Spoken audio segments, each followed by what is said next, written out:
C'est un réel plaisir, mesdames, messieurs, d'être en votre compagnie ce jour. Et bienvenue à l'INSET, École nationale supérieure d'enseignement technique. Ici, nous accueille aujourd'hui une sommité, un homme de science, le professeur Claude Bekolo.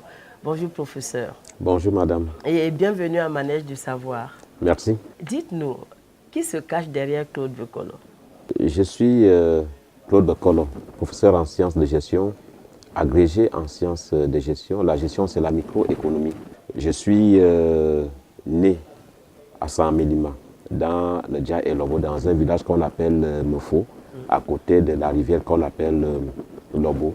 C'est là que j'ai grandi et fait pratiquement toutes mes études, sauf quand il a fallu que j'aille à l'université.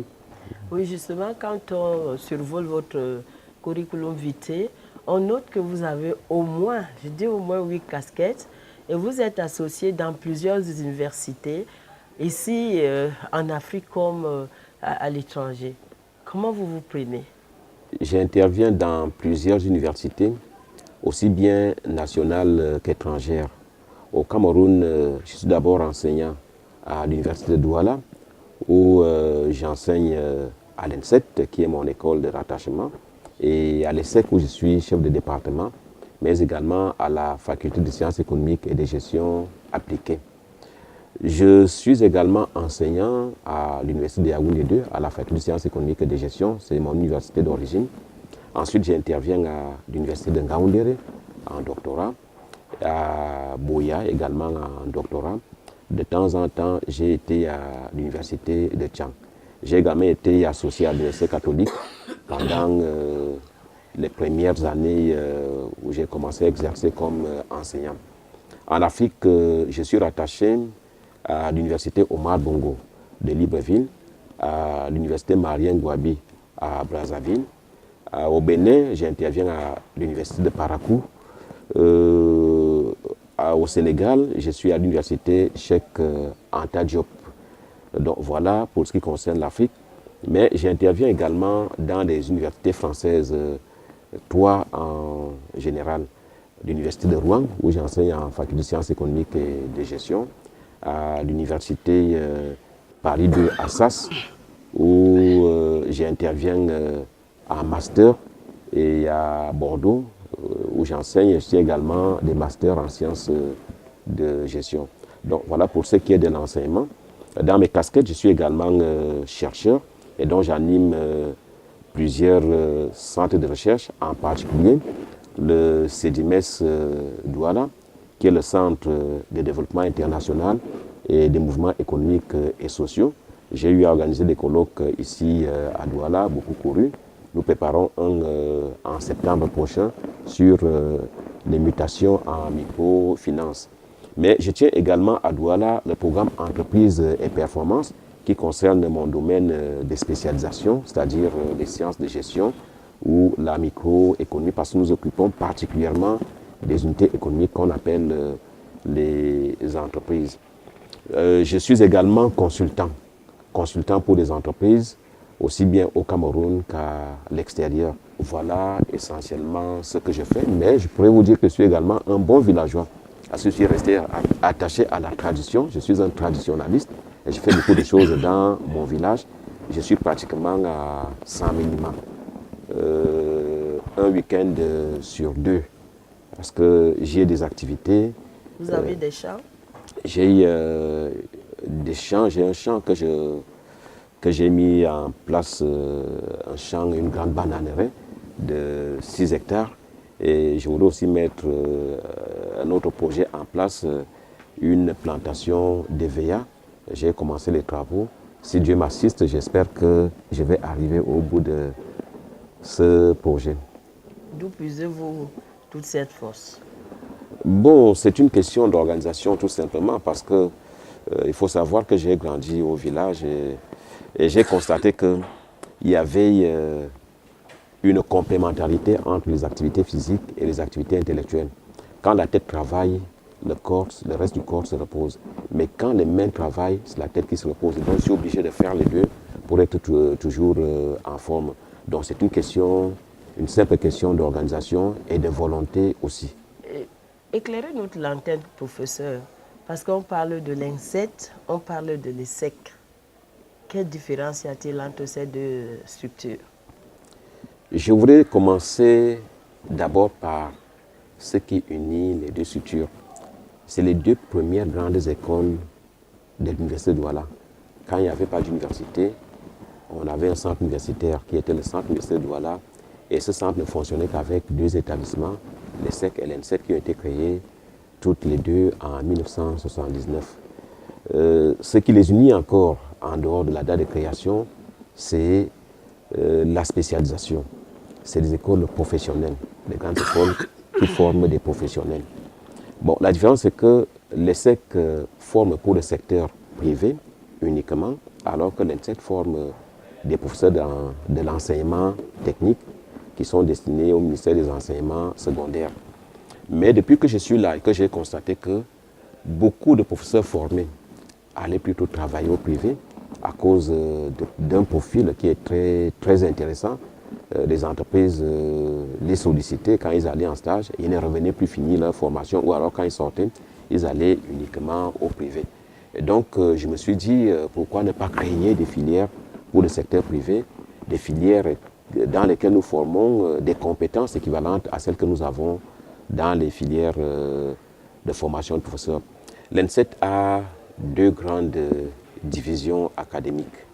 La division des techniques économiques de gestion et la division des techniques industrielles. Les techniques de gestion, c'est à peu près le service. On y fait le commerce, la formation en marketing, en comptabilité et en finance. Et là, nous avons à peu près 3 filières.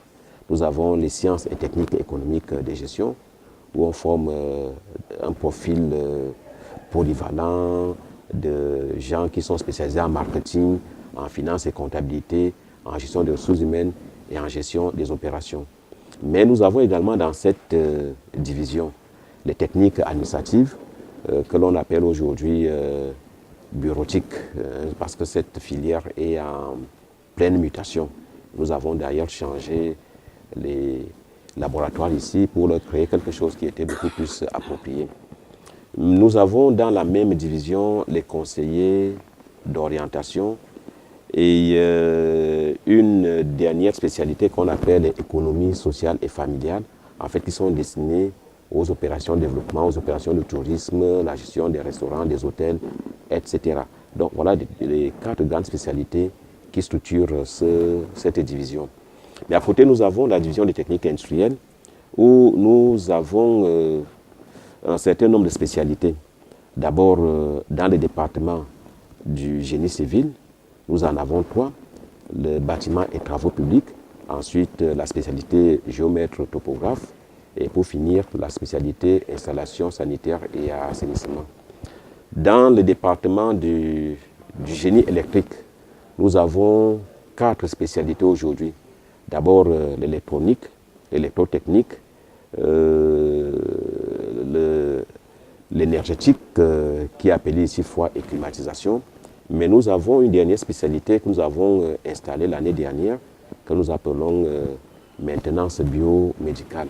Les jeunes qui sortent d'ici, c'est vrai, vous avez dit d'aucuns sont déjà recrutés par leurs compères, mais est-ce que d'autres peuvent se mettre à leur propre compte? Oui, tout le monde ne travaille pas. Certains peuvent se mettre à leur compte, créer des entreprises. Et encore qu'il y a des projets aujourd'hui qui les accompagnent dans ce sens. L'ENSET est une grande école, et qui dit école dit formation vraiment spéciale en atelier, vraiment avec un encadrement de proximité. Nous avons aujourd'hui 2800 étudiants en cours du jour, élèves professeurs. Ensuite, à peu près 1200 en cours du soir, soit autour de 4000 étudiants qui sont encadrés par 96 professeurs permanents, c'est-à-dire des enseignants qui appartiennent, qui relèvent du corps de l'enseignement supérieur, qui appartiennent à l'ENSET, qui sont sous ma responsabilité. Mais comme nous avons aussi plusieurs spécialités, et des spécialités très pointues, nous sommes obligés de travailler avec les professionnels et avec des vacataires. Nous en avons à peu près dans les 260 vacataires, dans les 240 et professeurs associés qui viennent d'autres établissements, une vingtaine à peu près. Et donc ceci pour nous permettre d'avoir vraiment le meilleur suivi, le meilleur encadrement qu'il faut.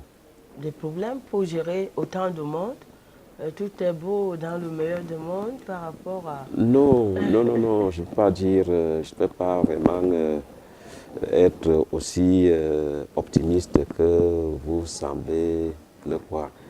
En fait, nous avons des problèmes, mais nous n'avons pas le monopole des problèmes. Vous savez que l'enseignement supérieur a été réformé en 1993 dans un contexte où l'économie était en crise, il n'y avait pas d'argent et où tout le monde voulait aller à l'école. Et l'État était obligé de créer d'autres établissements parce que la seule université qui existait à l'époque, l'université de Yaoundé, ne pouvait pas supporter la pression démographique estudiantine. Donc l'ENSET est également victime de ce contexte-là, parce que les infrastructures qui habitent l'établissement ont été construites dans les années 80 pour 300 étudiants à peine, sachant qu'à l'époque, l'établissement avait 200 étudiants.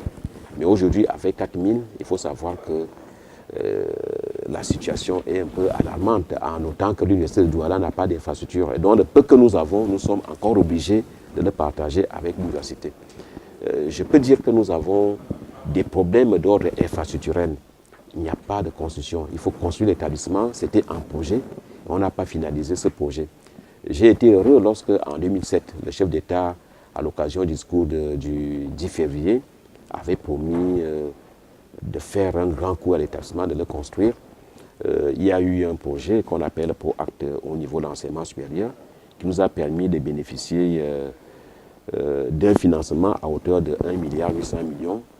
Mais hélas, ce projet n'a pas pu atteindre pleinement son objectif parce que nous avons uniquement bénéficié d'un petit bâtiment qui abrite le département du génie informatique. Nous avons encore à peu près 1,5 milliard dans ce projet que nous attendons et qui doit construire l'établissement parce qu'on ne peut pas former dans les techniques si on ne construit pas. Nous avons besoin des laboratoires, nous avons besoin d'équipements. Comme le projet a été relancé, nous sommes sûrs que dans les mois à venir, dans les jours à venir, ce projet va assurer pleinement ses objectifs et construire l'établissement, équiper l'établissement. Certes, il va le faire, mais nous nous battons également avec la coopération. Parce qu'aujourd'hui, je suis en train de me préparer à aller en Finlande, où nous avons signé, l'université a signé un accord avec l'université de la Parenta de technologie, mais c'est une petite université qui n'a que 5000 étudiants. Moi, j'en ai déjà 4000, donc je ne peux pas faire grand-chose, mais elle va financer, va nous aider à mettre en point une formation en soudure et dans les techniques, dans la gestion industrielle. Vous savez.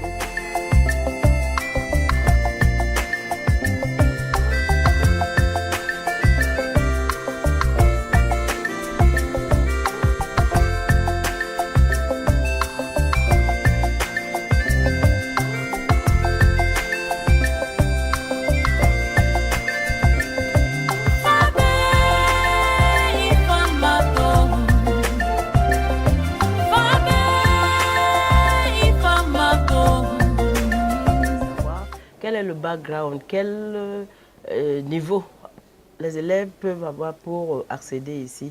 Quel bac? N'importe quel bac? Ici, nous avons une formation technique. D'abord, pour entrer ici, on a besoin des bacs, à commencer de B en allant plus loin.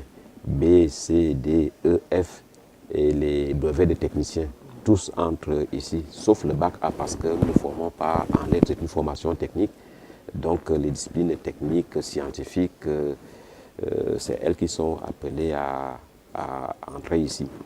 Mais au-delà du bac, nous prenons également avec le BTS, le DUT et les diplômes équivalents en troisième année.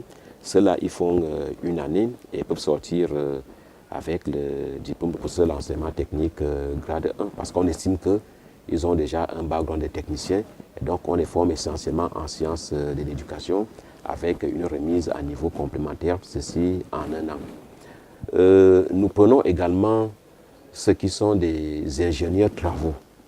Nous les prenons en quatrième année et passent 2 années et sortent avec le DIPET 2. Mais nous prenons des universitaires, notamment ceux qui ont la licence en sciences économiques et licence en sciences de gestion dans la filière des sciences et techniques économiques de gestion.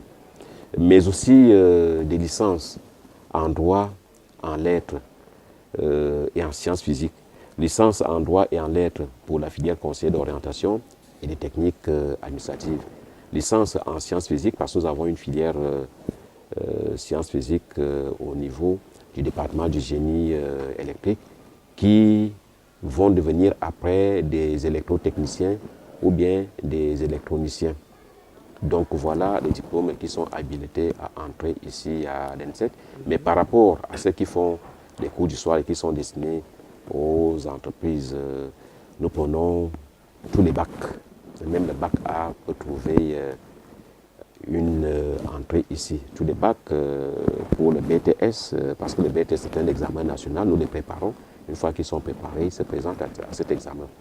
Mais lorsque on a le BTS ou bien le DUT ou bien un diplôme équivalent, nous pouvons également prendre en licence pour peu que le profil corresponde à nos formations ici parce qu'il y a des prérequis qu'il faut avoir avant d'y entrer.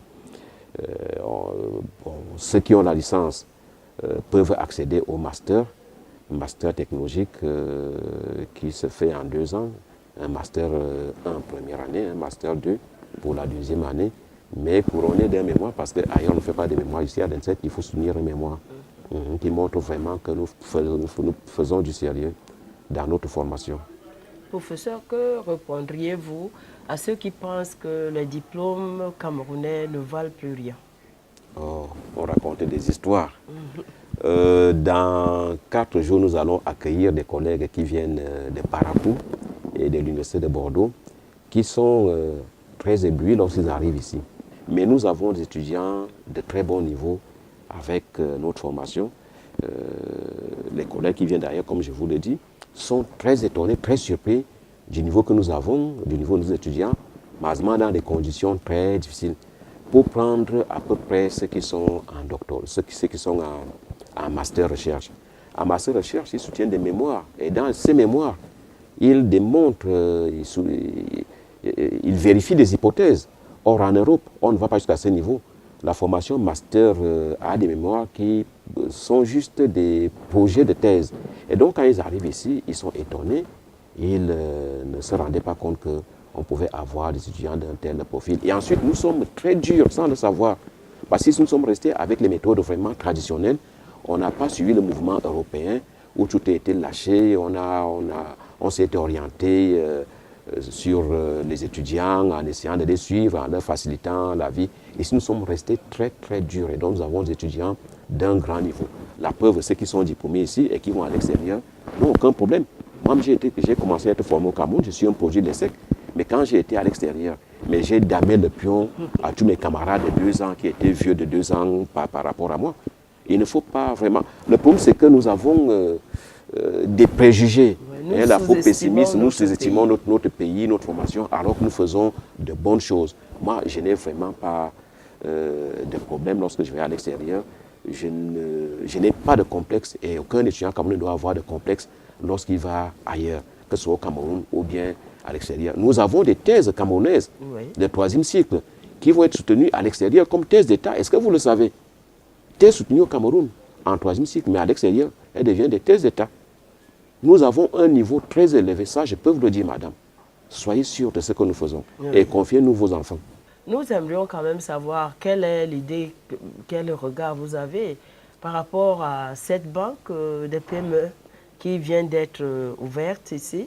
Vous pensez que c'est une avancée? Vous pensez que c'est une bonne chose? Bon, merci de la question parce qu'elle tombe vraiment à point. Je crois que nous avons accusé un grand retard. Nous avons trop attendu pour ouvrir une banque des PME. Elle n'est pas encore ouverte, c'est qu'elle est en projet. Les financements ont déjà été trouvés. J'ai vu l'autre jour, on désignait le conseil d'administration, mais je sais que cette année, elle va ouvrir les portes. Dans les autres pays, les PME ont des structures qui les suivent, financées par l'État, financées même par le secteur privé, parce que la PME représente l'unité économique qui est à la base du développement des nations et de l'emploi. C'est les PME qui créent le plus d'emplois.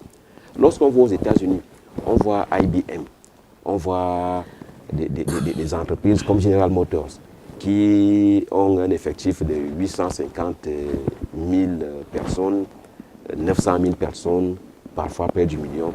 On pense que c'est ces grandes entreprises qui sont les plus créatrices d'emplois. Non, ce n'est pas le cas. Même aux États-Unis, les PME créent au moins 90% des emplois. Que l'on aille aux États-Unis, en Allemagne, au Japon, en Inde, en Angleterre, les PME sont de grandes pourvoyeuses d'emplois. Et en tant qu'entreprise, c'est elles qui procèdent à la redistribution de la valeur ajoutée, à la redistribution des revenus. On a trop attendu au Cameroun et je suis heureux que cette banque soit sur le point d'ouvrir les portes parce que, étant donné que notre pays, notre économie se définit essentiellement par les petites et moyennes entreprises. Vous voyez, certaines entreprises que nous croyons grandes, ailleurs ne sont que des petites et moyennes entreprises.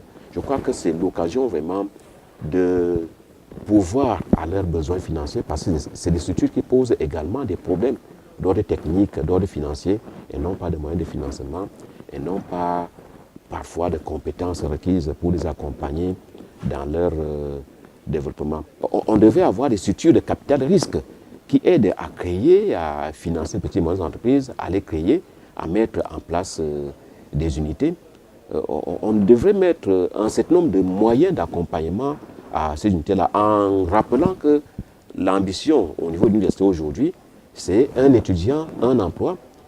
Mais lorsqu'on voit la population estudiantine qui se situe au-delà de 200 000 têtes, il n'y a que les petites et moyennes entreprises et l'auto-emploi qui peuvent faire, qui puissent les aider à trouver. Parce que vraiment, quand vous regardez tout ce monde-là, vous demandez parfois, mon Dieu, qu'est-ce qu'ils vont devenir demain?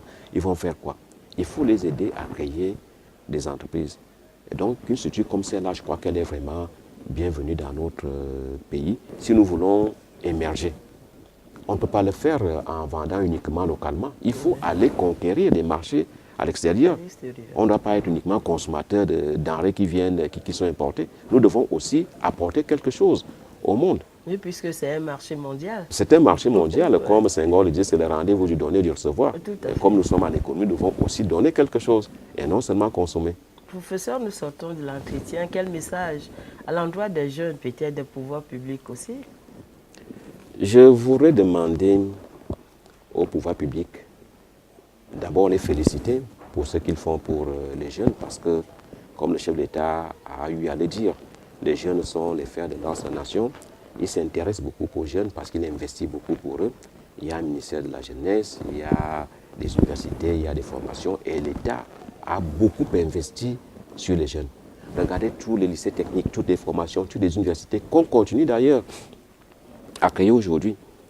Donc, je voudrais encourager l'État à ne pas baisser les bras, à continuer à les regarder, parce que c'est notre avenir. Et en retour, je voudrais adresser un message aux jeunes. Le Cameroun est un projet qui nous appartient tous. Il n'appartient pas à une seule personne. Et il ne faut pas penser, croire que c'est une seule personne qui va bâtir le Cameroun.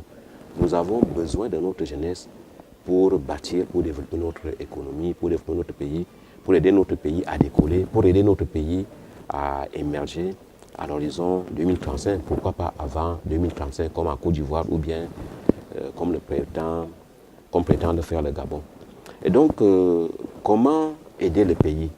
C'est en restant tourné vraiment vers des ambitions de développement. Il faut qu'il soit ambitieux, qu'il soit honnête et qu'il soit solidaire. Ensuite, qu'il tourne le dos à ces comportements qui nous viennent de l'extérieur aujourd'hui. On apprend que les couples peuvent se former entre des personnes de même sexe. C'est des pays qui n'ont plus rien à faire, qui sont en décadence aujourd'hui.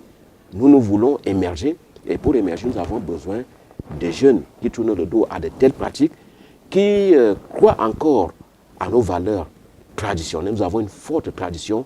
Nous devons continuer à croire à nos ancêtres, à nos traditions et fonctionner dans le respect de nos traditions. C'est celles-là qui vont nous porter vers l'émergence. Et donc, j'invite les jeunes à travailler pour le développement de leur pays, à tourner le dos à des comportements pervers tels que le vol, tels que les agressions, toutes choses qui peuvent détruire la vie, qui peuvent bloquer les autres.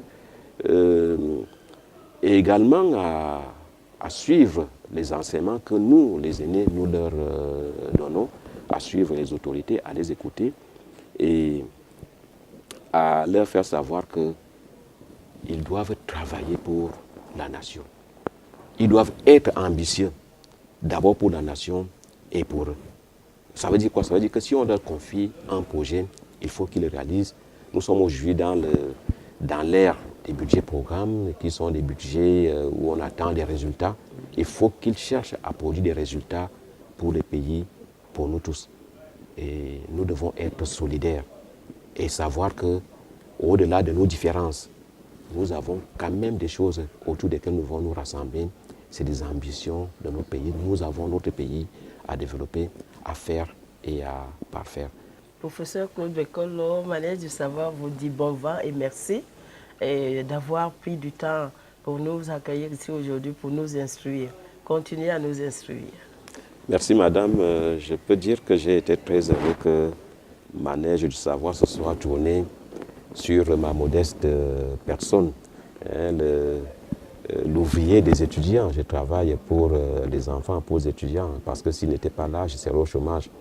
Et je souhaiterais que vous reveniez de temps en temps pour vous interroger sur ce que nous faisons et nous vous apporter également quelques conseils. Nous avons besoin de l'appui de tout le monde. Donc, vous avez été les bienvenus, mais ici, vous êtes chez vous. Et encore que dans les prochains jours, on nous instruit de mettre en place une filière communication pour les techniques de l'information et de la communication. Mesdames, Messieurs, merci pour votre fidélité. Bonne journée.